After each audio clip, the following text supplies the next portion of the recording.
Ahora, conste que el Evangelio es el Evangelio, etcétera, pero de Cristo a los apóstoles ya hay un bache tremendo. De la vida y de la obra del Hijo de Dios a la vida y la obra del más esclarecido de los apóstoles, del místico Juan, ya hay un bache tremendo. Así es, pues el uno era hijo de Dios, sencillamente. Porque si ahora se me van a enojar, no, pues se me van a enojar, pero si los evangelios estuvieran escritos con espíritu realmente cristiano, no sabríamos quién traicionó al Señor. Dirían, uno de nosotros. Tantas veces han dicho uno de los 12. Pues ¿qué les cuesta decir uno de los 12? Y punto. Eso sería, no ya cristiano, espíritu humano. En una agenda de guerrilleros, para hablar de la traición de uno, no se dice quién fue. Porque pues en un momento tuvo miedo, o se le quebró el ánimo, o desfalleció, pero pues fue uno de ellos. Y todos se hacen culpables y todos tienen los mismos méritos y las mismas culpas. Uno de nosotros se diría si estuviera escrito en cristiano. El cristiano es con mayúsculas. Si lo hubiera escrito Jesús con su mano el Evangelio, diría, pues uno de los míos, pues fíjense que me falló. Hasta hoy día no sabríamos quién fue. Eso de decir, este fue, ¡ay! Esta frase ya no es cristiana. Ya no es cristiana. Digo, de lo máximo cristiano ya no es. Ya es inculpatoria. Ya hay alguien que tiene la culpa de que Jesús haya muerto. ¿Quién tiene la culpa de que Jesús haya muerto? Jesús de Nazaret. Él escogió venir a eso. Y la justicia del Padre Celestial, inexorable para con nosotros, de la que fuimos librados porque Él pagó por todos nosotros, no por Judas. Jesús no tuvo jamás, no la tiene, la obligación de hacer lo máximo por cada uno. Por poco que haga, siendo Jesús, ya es lo máximo. Pero si hubiera tenido una palabra más con Judas, quizá lo hubiera ayudado. Pongamos, por ejemplo, que alguien está en tentación, está bajo 7 grados de tentación. Para salir de ella necesita 7 grados de gracia. Saulo de Tarso perseguía el cristianismo. Le vinieron 200.000 kilovatios de gracia, se convirtió al cristianismo. Se convirtió en el apóstol San Pablo, punto. Dice San Agustín, pero si en vez de los 7 grados de gracia que necesito para salirme de los 7 grados de tentación, me vienen 6. Los 6 son gratuitos, qué bueno que vienen, pero no me sirven. Necesito 7. Tal es la presión de tentación que tengo. Yo solo no puedo salir. Necesito la ayuda divina. Es gratis, por eso se llama gracia. No la puedo exigir, pero ojalá me venga. Pero necesito 7 grados. Y me llegan 6. Pues es como decir, condénate, hermano. Y algo parecido le sucede a Judas. Jesús hace solamente un intento. Con la Magdalena, ¿cuántos intentos no hizo Jesús? En el Evangelio le contamos 4. Y va y reincide y regresa. Y Jesús se lo tolera, se lo consiente y ve y no peques más. Y va y peca y regresa. Con Judas solamente Jesús hace una advertencia. Pensar que uno de ustedes que comparte conmigo el alimento me va a traicionar. Es lo único que dice. Cuando Judas pregunta, ¿seré yo acaso, Señor? Tú lo has dicho. La otra palabra de Jesús, lo que te has propuesto hacer, hazlo pronto. Es duro. Es duro. No deja de ser la bondad divina. pero no es el extremo de misericordia que ha sido en otros casos. Nunca deja de ser la bondad, pero la misericordia, pues ya eso ya depende. Nadie se la puede exigir. Si estando usted en tentación, en vez de recibir la gracia, oye, hazlo y hazlo pronto de una vez, y precipítate, húndete, pues, ¿qué espera después de eso? Es difícil. Y de ahí surge pues toda una ideología de la economía de la gracia, en la que todavía se debaten agustinos y franciscanos, o si ustedes quieren, pues iglesias evangélicas e iglesias apostólico-romanas y ortodoxas. ¿Hasta qué punto el cristiano se salva por méritos propios o por la gracia de Dios? O por ambas cosas combinadas, y en qué grado mixto. Él, sin embargo, quizá si hubiera recibido una frase, sencillamente que Jesús le hubiera dicho, esto que piensas hacer, no lo hagas. Y ya con eso, en vez de hazlo y pronto. No fue bueno ni fue malo, pero pudo haber sido más misericordioso, no lo fue.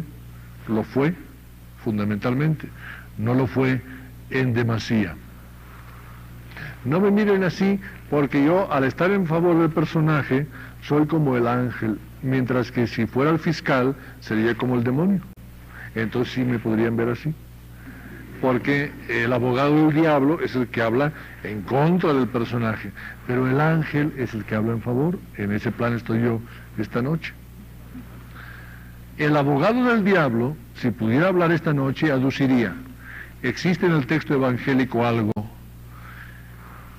contundente. Jesús, en su oración al Padre, hasta qué punto necesitaba expresarla verbalmente, pero en fin, en su oración al Padre dice, he guardado a todos los que me diste, y ninguno de ellos ha perecido, sino el hijo de perdición.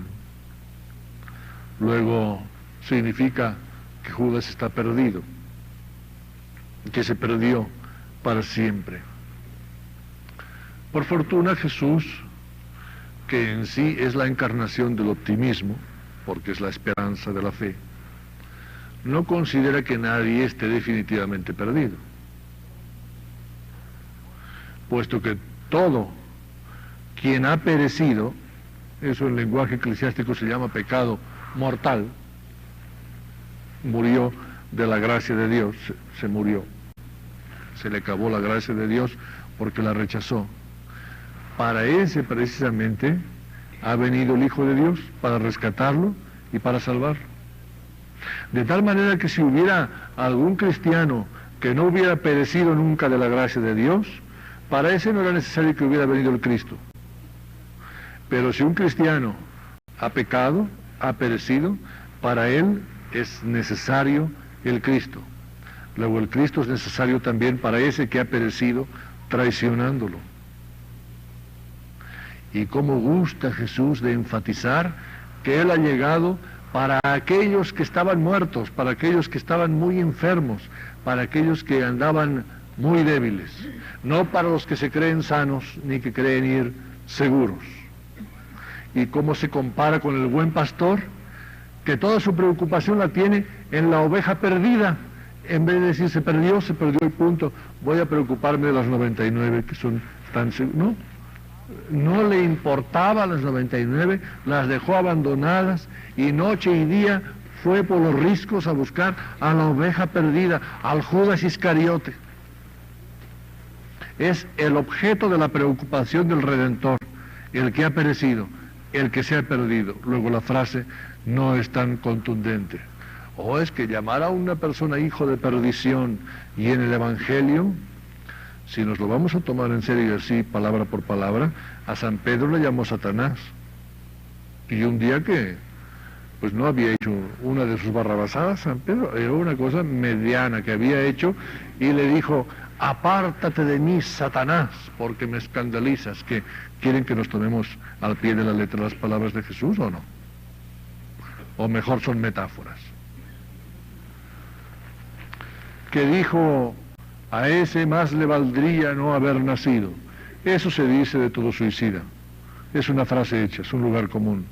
Mejor le valdría no haber nacido.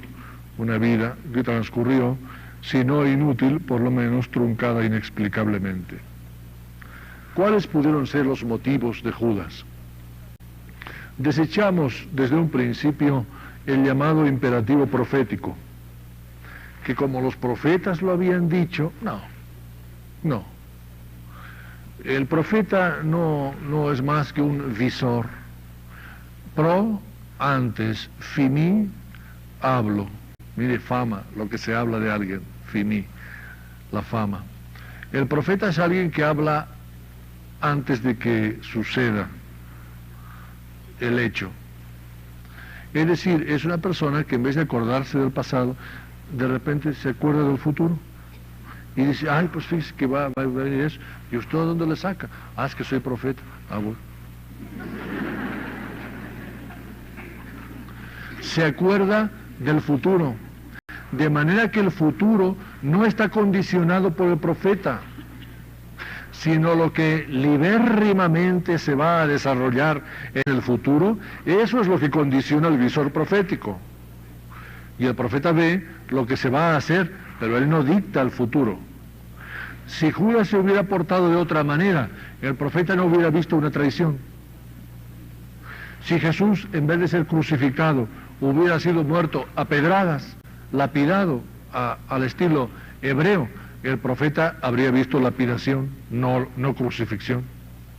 Luego, no porque los profetas hubieran dicho, alguien tenía que ser servicial y decir, pues yo voy a ser el traidor porque si no, no hay manera de que se desarrolle el argumento. No.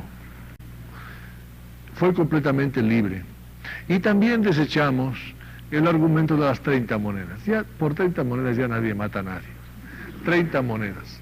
30 monedas para un hombre rico, para un hombre de Queriot. Más bien son, pues, una proposición y un compromiso. Te doy esto en prenda de lo que vas a hacer, como obligación de ejecutarlo. Más bien, el problema fue ideológico. Yo creo que primero fue psicológico, el choque con los demás. Los demás dicen sus cosas, no las confían a él, no participa de sus intimidades, todos saben más de Jesús que él solamente sabe de Jesús lo que Jesús está diciendo, y a los 30 años Jesús empieza a decir cosas verdaderamente insólitas, que derrapan de la ley de los profetas. Los demás no se percatan, Judas sí. Y del problema psicológico, del rechazo del grupo, empieza a surgir también el problema ideológico. A mí se me figura que muchas veces Jesús habla directamente para Judas y para otro mental, para Tomás. Los demás son emocionales, ellos dos son mentales, ellos analizan todo lo que oyen. Y está diciendo Jesús cosas tan importantes que sabemos que las está diciendo porque hay dos inteligentes que están escuchando. Los demás ni atienden a lo que dice, viva, viva, aleluya, aleluya. Ellos dos atienden y dicen, estas cosas son tremendas. La primera, la filiación; la segunda, la Eucaristía. ¿En qué sentido crees ser hijo de Dios? Nosotros podemos tener una teoría u otra. Nosotros podemos creer que Jesús fue hijo de Dios como lo es cualquiera de nosotros. Nosotros podemos creer que Jesús fue hijo de Dios por excelencia, siéndolo como lo somos nosotros. Nosotros podemos creer que Jesús fue hijo de Dios por adopción, o que lo fue por gracia, o que lo fue por esencia. Dios de Dios, luz de luz, verbo eterno del Padre eterno. Nosotros podemos creer lo que escojamos, según la iglesia en la cual militemos, pero no podemos dudar de que Él creyó que Él lo era por esencia y por naturaleza. Porque por eso murió. Esa fue su blasfemia, que se llamó Hijo de Dios. Y si se hubiera llamado Hijo de Dios de una manera que pudiera entenderse que como somos todos hijos de Dios, Él también lo era, por eso no se mataba a nadie. Se le mató por el sacrilegio, por la blasfemia de llamarse Hijo de Dios por naturaleza. Él estaba convencido y nosotros le damos o no le damos la razón según creamos, pero que Él murió por eso seguro. Y eso es algo muy fuerte, porque 14 religiones no conocieron esa condición de filiación divina. Y las religiones que han venido después, una importante, el Islam, tampoco la conoce, porque pues Mahoma es profeta, pero no es hijo de Dios. Es un caso único en la historia, no ya de las religiones, sino de los conceptos.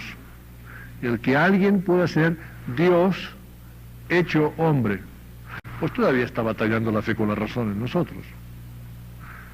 Y somos los más afines a esa teoría. ¿Qué no sería esa teoría cuando por primera vez fue enunciada? Pues naturalmente que Judas sintió el impacto de esa novedad terrible. Pedro la proclamaría: tú eres el Cristo, el Hijo de Dios vivo. Proclamación, por otra parte, pues bien tardía, porque ya lo habían dicho los profetas. Cuando nació, bueno, el arcángel, cuando fue concebido, se lo dijo a su Madre Santísima. Cuando nació, lo publicaron por los periódicos del tiempo, que eran los ángeles, que iban diciendo: ha nacido el Hijo de Dios, ha nacido el Hijo de Dios. Todo el mundo se enteró de eso. Los milagros, hasta los demonios de los posesos decían: no te acerques, Hijo de Dios, hasta que se enteró San Pedro y también lo dijo. Y entonces Jesús dijo: ya, pues ya sobre esta piedra, ya hasta Pedro lo ha entendido, ahora ya, y verdaderamente este es el fundamento del cristianismo. Ese concepto que en nosotros todavía batalla, por primera vez fue oído por Judas y por Tomás, y por lo menos dijeron: cuidado, porque eso es nuevo. Eso no es de Moisés, ni es de los profetas. Porque el profeta dice el Cristo de Dios. Cristo es ungido es el señalado, el enviado, pero no es el Hijo eterno del Padre eterno. No es el credo. Y esa pues doctrina realmente nueva también de la Eucaristía. No se puede de repente estar en un grupo y decir: cada vez que bebáis este vino, tened en cuenta que es mi sangre. Y cada vez que os reunáis en mi nombre, partid el pan, y ese será mi cuerpo partido por vosotros. Y luego ya será problema nuestro decir: es su presencia física, o es su presencia moral, o es su evocación. Ya dependerá de nosotros. Pero eso decirse por primera vez es muy fuerte. Este es mi cuerpo, esta es mi sangre. Si hubiera dicho esto es como si fuera, o esto significa, es que no está ese verbo, pero no está por ninguna parte. Dice: esto es, tuto esti to somamo, tuto esti to emamo, mi sangre. No hay otro. Oído por primera vez, si uno dice cuidado, está diciendo algo nuevo. Eso no había sido anunciado por ningún profeta, la Eucaristía. Y eso, pues, seguramente trajo confusión, porque quiso Judas razonarlo, y no se puede razonar. Pero también fue malo no razonarlo y pasarlo todo. Y luego bautizarnos en nombre de todas esas cosas y decir: oh, las acepta mi iglesia oficialmente, pero yo tengo la opinión de que no, tampoco. Porque luego el Señor dice: es que el que no me acepte el punto de una I, solamente el punto de una I de mi evangelio, este es mejor que no me acepte nada, porque para mí es como si no me aceptara nada de mi evangelio. Así dice. Y el punto de una I puede ser la presencia física de la Eucaristía, o puede ser su filiación divina. Pero dice Jesús: no vengan a escogerme las cosas que les caigan bien para sus humanismos. O se me convierten en lo que yo digo, o se me van. Entonces nos bautizamos en el humanismo y decimos, sí, los curas creen eso, pero yo creo, y lo suavizamos un tanto, para parecer civilizados. Oigan, ¿y si no lo traicionó? ¿Y si fue solamente una defección, una deserción? Y por la tumultuosidad con la que se desarrollaron los mismos acontecimientos simultáneos, defección y prendimiento, se asociaron las ideas en la mente de los escritores. Porque ya 2 o 3 veces hicieron esto. En el relato de la pasión se nos hacen bolas con las horas y los días. Y decimos, claro, esto prueba de que son auténticos, porque como lo vivieron, están vibrando, pero no se acuerdan si realmente esto sucedió antes o después de lo otro. Y si también eso lo amontonaron en su memoria, tan agitados estaban con el recuerdo de lo que sucedió, y asociaron la idea de la defección o deserción de Judas con la idea del prendimiento y pasión del Señor. Esa hipótesis no nos va a perder. Yo me voy a condenar, pero no por eso.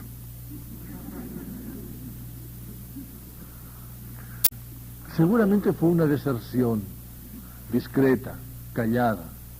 Hasta ahí no puedo. Hasta San Pedro le dijo un día, esto ya, Señor, ya no te lo podemos pasar. Eso ya no lo entendemos, pero de plano no lo entendemos. Y otra vez le dio una regañada al Señor. Pues eso lo pensaba Judas, solamente que no lo expresaba. Es quizá muy acordeonado el uso que hago del Evangelio, muy flexible. Pero es que hay una palabra al final de los Evangelios, concretamente en el Evangelio de Juan, que me aterra. Juan termina diciendo, y si yo me hubiera propuesto escribir todas las cosas que recuerdo de la vida y hechos del Señor, ni en el mundo habría hallado material para contener todo lo que podría redactar.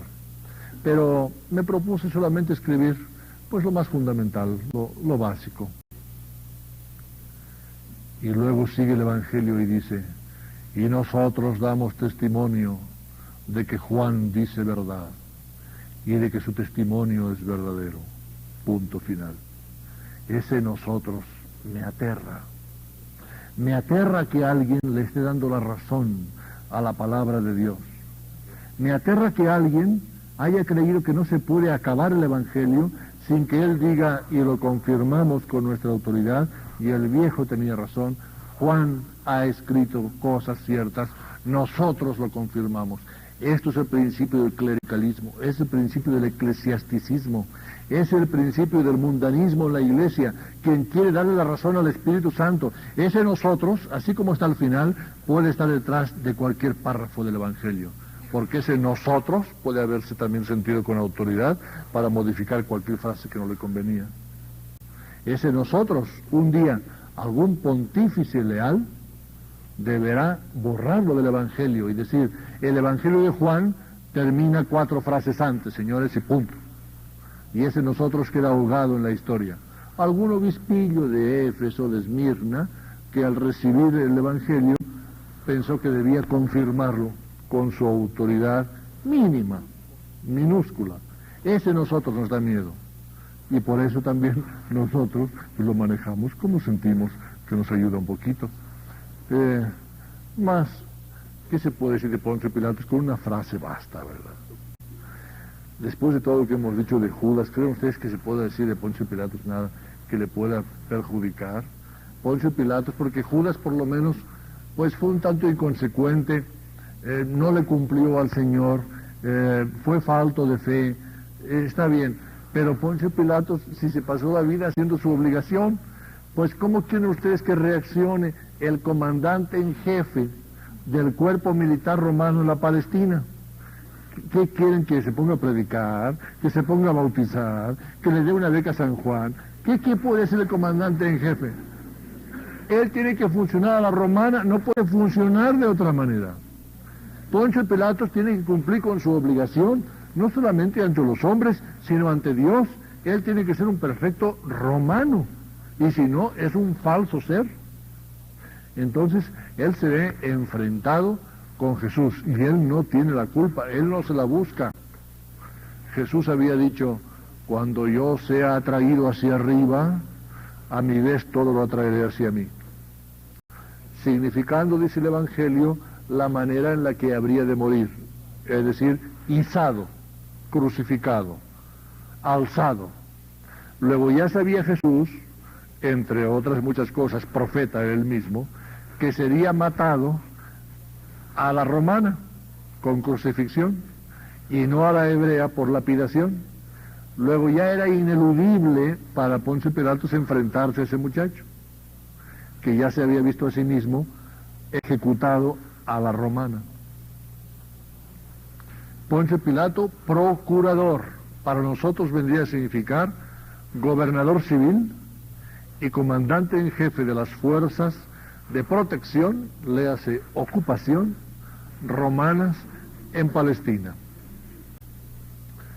Él es responsable directo ante el César, no ante el Senado, sino personal, ante la persona del César, que es Tiberio, el César de los tiempos de Jesús. Entre el César y el rey Herodes, Poncio Pilatos debe bordar la diplomacia romana para el proceso de anexión de la Palestina al imperio. Lo hace perfectamente. Sabemos que es un militar brillante, un administrador garantizado. Sabemos que fue designado para ese cargo el año 26 y que fue relevado el año 35, 2 años después de la muerte de Jesús, fue relevado de su cargo. 9 años de procurador personal del César en la Palestina, una de las regiones más difíciles de mantener en orden a través de la Pax Romana, y uno de los lugares más delicados, pues nada menos que la vinculación de Roma con los cereales y con los minerales de Siria y de Egipto. El camino de oro de la administración romana. Sabemos que por lo menos tenía 27 años, edad necesaria exigida para el cargo, y que estaba casado con Claudia Procla. Y el rastro de Pilatos es fácil de seguir en crónicas contemporáneas. Se sabe de él como militar, incluso de ciertos incidentes que le acontecieron. El año 26, cuando fue nombrado, llegó a sustituir a otro procurador que había sido destituido, del cual por lo tanto no pudo recoger la experiencia. El otro ya había sido expulsado cuando él llegó y tuvo que empezar sin recibir consejo alguno. Eso lo orilló a algunas situaciones delicadas. La vez que presentó lo que hoy llamaríamos sus credenciales al rey Herodes, provocó sin quererlo un incidente. En Roma, pues era tan usado que ya ni se percataban de que los estandartes estaban coronados por unas figurillas metálicas que eran la efigie del César. Pues está bien, ya ni lo pensaban eso. Pero en un pueblo monoteísta como el hebreo, esas figurillas constituían idolillos, y era una procesión de imágenes de un Dios para ellos falso. Y sobre todo los habitantes de Jerusalén se escandalizaron al ver desfilar por sus calles el cortejo del nuevo procurador romano con sus ídolos. Le llamaron la atención y él dijo, no, pues Roma no puede flexibilizar. Si quisiéramos, hoy serían ustedes provincia romana. De manera que yo no voy a quitar las figurillas de mi emperador de los estandartes. Y se procuró con ello pues la aversión de aquel pueblo tan difícil desde un principio. Y el rey Herodes le avisó, quita las figurillas del César, quítalas, aquí esas cosas no valen, aquí estamos en Palestina, quítalas, las puedes poner. Mira qué sabiduría de los romanos. En vez de estar en Jerusalén, para no irritarlos, estaba en una ciudad artificial llamada Cesarea, la ciudad del César, y ahí estaba el procurador Cesáreo. Pero iba a Jerusalén con las figurillas, se molestaban. Se molestaron también cuando él quiso congraciarse sin lograrlo. Dijo, a lo mejor no nos hemos entendido, deben ser buena gente. ¿Qué puedo hacer para ganarme su simpatía? Un acueducto, obras públicas, necesitan agua, Jerusalén tiene poca agua, vamos a hacer un acueducto. Sobre todo que vaya hasta el patio del templo, porque allí pues se cuaja la sangre de las inmolaciones y se infesta todo de insectos y se generan hasta males endémicos. Vamos a llevar agua hasta el patio del templo. Roma pondrá la mitad del dinero y del templo que pongan la otra mitad. Del templo la otra mitad, olvídense. ¿Cómo del templo van a pagar nada? Él decía, no, es que el templo tiene dos tesoros, el tesoro sagrado y el tesoro profano, que lo paguen del tesoro profano. Nada. Los del templo dijeron que no se interesaban por la limpieza, que eso era obligación de las autoridades. Qué curioso. Las 30 monedas, para dárselas a Judas, las sacaron del tesoro sagrado. Cuando Judas se las arrojó de nuevo, las pusieron al tesoro profano, porque ya eran precio de la vida de un hombre. Ya no podían ir al tesoro sacro, ya iban al tesoro profano, pero iban al tesoro de todas maneras, de tener doble contabilidad, lo que sea. Se hizo el acueducto y no se pagó por parte israelí, y trajo muchas dificultades. Y por última vez, antes del caso de Jesús, Pilatos tuvo que enfrentarse, tercera vez, con la gente de Jerusalén, porque fue otra vez con sus figurillas, y no podía ir sin sus figurillas. No podía negar su romanismo. Pero ahí le falló el César. Porque esa vez los habitantes de Jerusalén se quejaron con la colonia judía de Roma. La colonia judía de Roma se lo dijo al emperador, y el emperador dijo, ay, pues que me quiten mis imágenes, yo soy una persona sencilla, yo soy el padre de todos los habitantes de todo el mundo, yo no quiero ningún halago, y menos de tipo improcedente. Si les molesta, pues que quiten mis imágenes. Qué falta de diplomacia de este Poncio Pilato, qué mal procurador tengo yo en la Palestina, debería ser un hombre más sutil. Bueno, él no podía quitar tus imágenes, tú sí puedes hacerte el humilde y decir que las quiten, pero si él las quitara, pues tú lo destituirías. Y entonces, por decreto del César, pues llegó la eliminación de sus estatuillas en los estandartes durante los desfiles y procesiones en Jerusalén. Gran humillación para Poncio Pilatos. Y en este momento, cuarto incidente, le presentan a Jesús. Pues ya tiene ganas de romper con todos ellos. Decididamente, a través de los evangelios, Poncio Pilatos está en todo momento junto a Jesús de Nazaret, el cual no se deja salvar, no se deja. El problema de Jesús es morir sin suicidarse. El problema de Jesús, a las alturas ya de la pasión, es llegar a la inmolación sin que se diga que precipitó los hechos, sin que se suicide, pero no hará nada por frenar los hechos desencadenados, y se impacienta cuando alguien quiere frenarlos, porque él ya siente la necesidad de ofrecerse, ya está maduro para la inmolación. Y Poncio Pilato le ofrecerá facilidades para defenderse, y Jesús no las usa. Poncio Pilato tiene ojo clínico, tantos años, ya lleva 5 en Palestina. ¿Cuántas veces ha firmado penas de muerte? Solamente él puede firmarlas. El rey Herodes ya no puede firmar una pena de muerte. La sentencia última, solamente el procurador romano. Ius gladi, el derecho de espada, solamente él lo tiene. Y él tiene ojo jurídico. Él está acostumbrado a que los condenados se rebelen, griten, blasfemen. Este muchacho está absolutamente tranquilo. Frío, no, está palpitando, pero este muchacho es alguien, este muchacho tiene algo que no lo tiene ningún otro reo, está muy seguro de sí mismo. Este muchacho sabe que está donde debe estar en el momento preciso y que hace lo que debe hacer en aquel instante. Está más seguro que todos los demás a su alrededor. Y Poncio Pilatos advierte también cómo le invierten el tema para lograr que sea de su jurisdicción. El tema de Jesús no es militar ni político, el tema de Jesús es religioso. Por eso lo han llevado ante el Sanedrín, lo han llevado ante los sumos sacerdotes, lo han llevado ante los doctores de la ley, y todos han dicho, es culpable de blasfemia, porque se ha llamado Hijo de Dios, y merece la muerte. Pero nuestros tribunales no pueden darle muerte.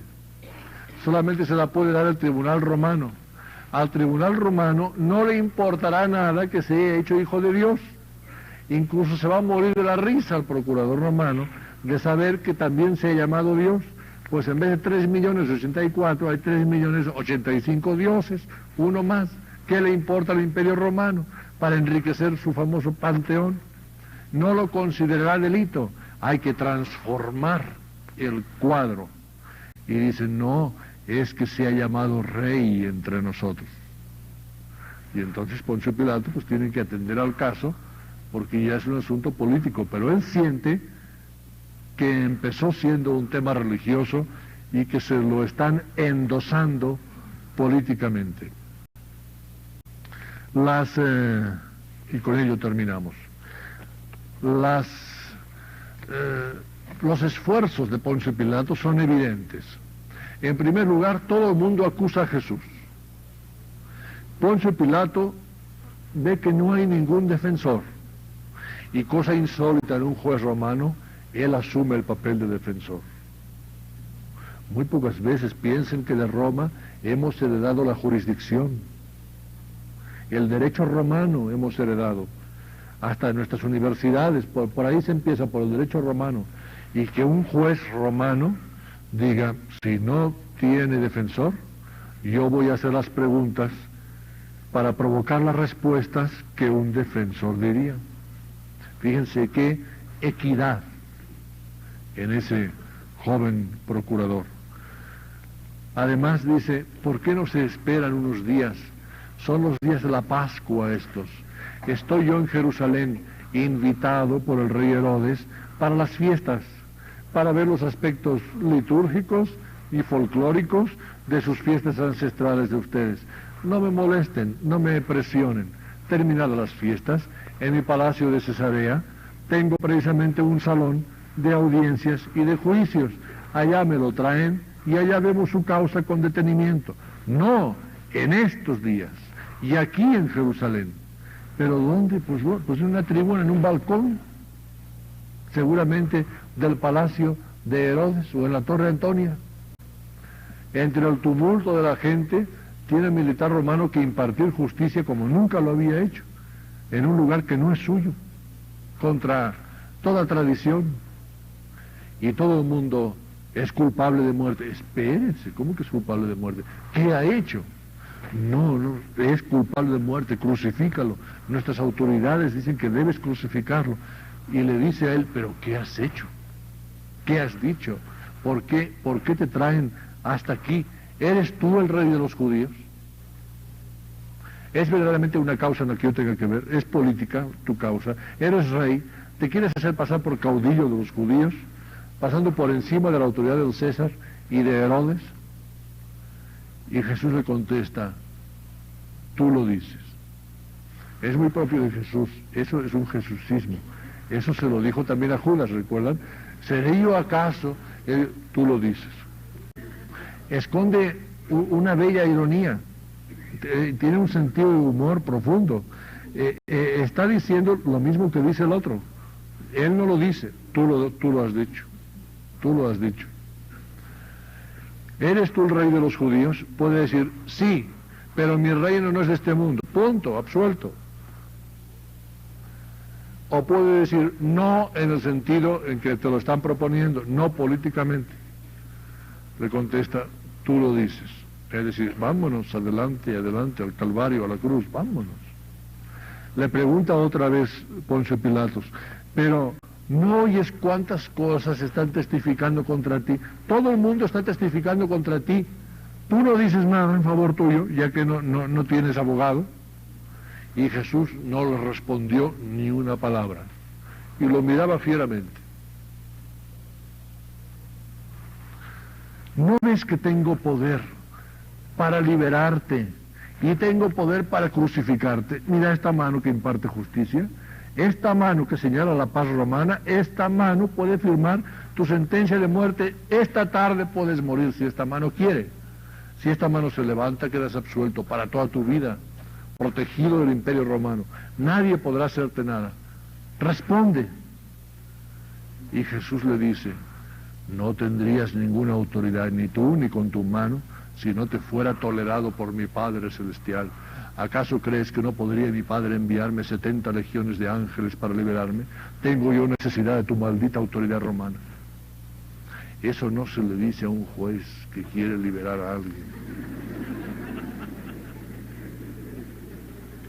Comprendemos perfectamente la situación anímica de Jesús, pero comprendamos también la buena voluntad de Poncio Pilatos, que a la segunda de estas contestaciones podía darse definitivamente por ofendido y decir, pues crucifíquenlo, ¿qué me importa? Un gitano más de Nazaret, ¿qué me importa? Tantos han muerto.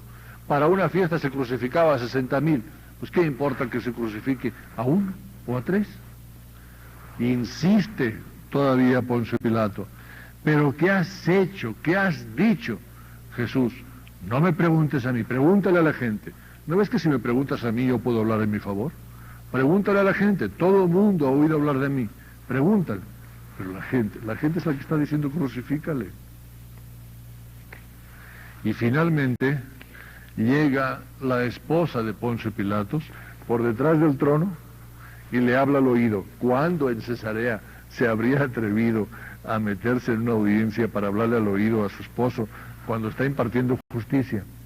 Pero como es un juicio de burlas, como todo está improvisado, pues llega esta mujer con el tumulto y le habla a su marido y le dice, cuidado porque esta noche he soñado a este muchacho. Yo no sabía qué cara era, pero ahora que lo veo es este. Con este he soñado esta noche, no te metas con él, algo se trae. ¿Ven? Es la mujer romana. Eso no lo puede inventar un evangelista hebreo, ni un pseudoevangelista griego. Esa es una mujer característicamente romana. ¿Recuerdan a Calpurnia, la mujer del César, que ha tenido un sueño? Es la mujer de Roma con sus supersticiones. Y como todo buen romano, pues Poncio Pilato dice, cállate, pero lo tiene muy en cuenta, porque dice, esta nunca se equivoca. Y sigue entonces pensando en que realmente es alguien importante ese joven que tiene delante. Y entonces llega al máximo de benignidad, diría yo, de parcialidad. ¿Quién se ha atrevido a llamar cobarde a Poncio Pilatos? Un hombre que se está jugando su carrera, su currículum militar y político en el extranjero, en uno de los lugares más peligrosos. ¿Qué le cuesta mandar la muerte a ese joven, que terminen? No, para que luego vayan los judíos y se lo digan a la colonia hebrea de Roma, otra vez en contra de él.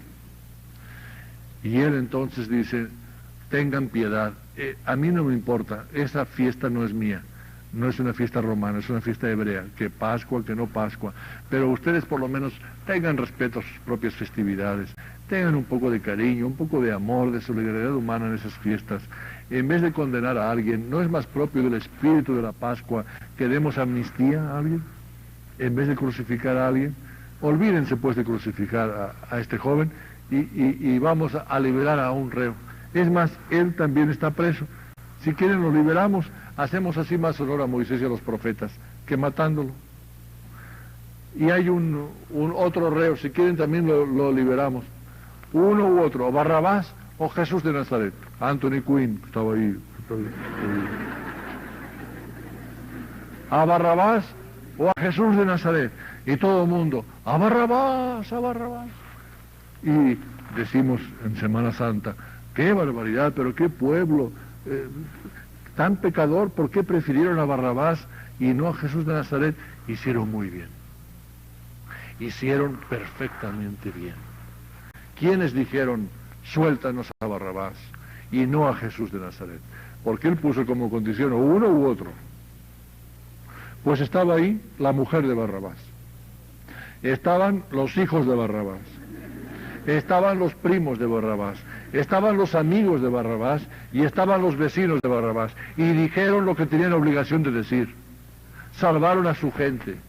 A Jesús no lo conocían, sabían de Jesús, pero no era su gente era Barrabás, con todo lo malo que era su primo o su hermano, o su esposo, o su padre, o su amigo, o su vecino. Hicieron muy bien. Los que hicieron mal son los otros miserables ratas. Ninguno de ellos se atrevió a decir, sálvame, Señor, a Jesús de Nazaret. Una voz que se hubiera levantado, eso esperaba Poncio Pilato. Una voz que se hubiera levantado. ¿Dónde estaban esas figuras lamentabilísimas que hoy tenemos trepadas en los altares? ¿Dónde estaban en aquel momento? ¿Quieren que los juzguemos a ellos por ese peor momento? ¿Dónde estaban? Escondidos por temor de la represión. El mismo Evangelio lo dice, a puertas cerradas a cal y a canto. Y el procurador romano, Roma, la señora del mundo, esperando que una voz, una sola voz, dijera, un momento, yo estoy por Jesús de Nazaret, ¿me lo salvas? Yo estoy en favor de ese. Lo salvaba. Ni una voz se oyó. Ah, qué fácil luego fueron y proclamaron el Evangelio por todos los extremos del mundo. Cuando se necesitaba proclamar una solidaridad humana, no la proclamaron. Luego sí, grandes misioneros, grandes apóstoles, grandes cosas hicieron, pero ese momento es un momento de miseria humana. Ninguno de ellos estuvo a la altura. En ese momento son Judas, todos ellos son Judas, porque por lo menos Judas se cayó, porque se suicidó. Eso significa callarse para siempre. Pero si ellos están vivos, ¿por qué no hablan cuando Jesús decía, es que si no habláis vosotros, las piedras hablarán si no habláis vosotros? Pues ni ellos hablaron, ni las piedras hablaron, y Jesús fue condenado. Eso es culpa de Poncio Pilato. Eso es culpa de esas gentes que pensaron más en sus vidas que en su supuesta fe y amor, que luego tan triunfalmente predicaron. Menos mal que todos fueron perfectamente consecuentes y pasaron por la purificación del martirio. Pero estos momentos suyos no son ejemplares, y sin embargo no pensamos calificarlos por esos momentos. Y es Roma, cuando se decía Roma locuta causa finita, cuando Roma ha hablado, cuando Roma se pronuncia sobre una causa, la causa ha terminado. Y Roma, en la persona de su procurador Poncio Pilatos, dice, nada tengo que ver con la sangre de este justo. Nada tengo que ver, es cierto, no es de su competencia el tema, no pertenece a su jurisdicción la causa de Jesús, que es fundamentalmente religiosa, y lo proclama justo. Mientras los demás callan, Roma llama justo a Jesús de Nazaret, y en el lenguaje bíblico, justo y santo significan lo mismo. Elegido, justo. Qué bueno, ¿verdad? Que el santo sea justo, lo que se tenga que ser, para que nadie diga que está haciendo más. Cuando se está haciendo lo máximo, se es un justo, nada más. Hasta ahí. Justito, justito. Cuando se está haciendo lo máximo, un justo. Bello calificativo para la virtud. Y claro, pues se lo llevan para matarlo. A Barrabás lo salvaron las gentes que lo amaron. Entonces podríamos decir que a Jesús lo perdieron las gentes que decían que lo amaban. Porque para ese amor, pues ¿para qué quiere usted enemigos? Pues sí, cuando se necesita realmente. ¿Qué haré pues con el Cristo? Ya dice Poncio Pilato, ya lo llama el Cristo, ya para él ya es el ungido. ¿Qué haré pues con el Cristo? Crucifícalo. Pero ¿qué mal ha hecho?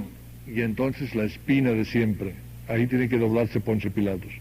Si lo dejas en libertad, no representas al César, porque todo el que se hace pasar por rey es contrario al César, y nosotros no tenemos más rey que al César. Mentira, tienen al rey de la Palestina, pero están adulando al César que está por encima. Y ahí ya no puede el procurador decir nada. Ahí ya se la pusieron política, pero política por completo. No puede decir que no. Y entonces cuando se lava las manos, lavarse las manos es deshacerse de algo que no pertenece. Dice, esto me es a mí sucio, esto me es ajeno. No tengo nada que ver con eso. Me lavo de eso, me deshago de eso. Es un gesto muy valiente ante una multitud que podía masacrarlos, a Jesús y a él. En un momento de fiesta religiosa, un 12 de diciembre, olvídense. Es un valiente este hombre lavándose las manos delante de aquella multitud. Y finalmente recurre a un medio desesperado. Él piensa jurídicamente. Entonces trabaja su cerebro y dice, le voy a poner una pena, ya no le podrán poner otra por la misma causa. Lo mando a azotar. Ya lo mandé a azotar, ya fue condenado a azotes. Ya no podrá ser condenado por la misma causa. Con eso cree que lo salva. Lo azotan y en serio lo azotan, desde luego que lo azotan. Pues le rasgan la espalda, de ahí viene la neumonía después.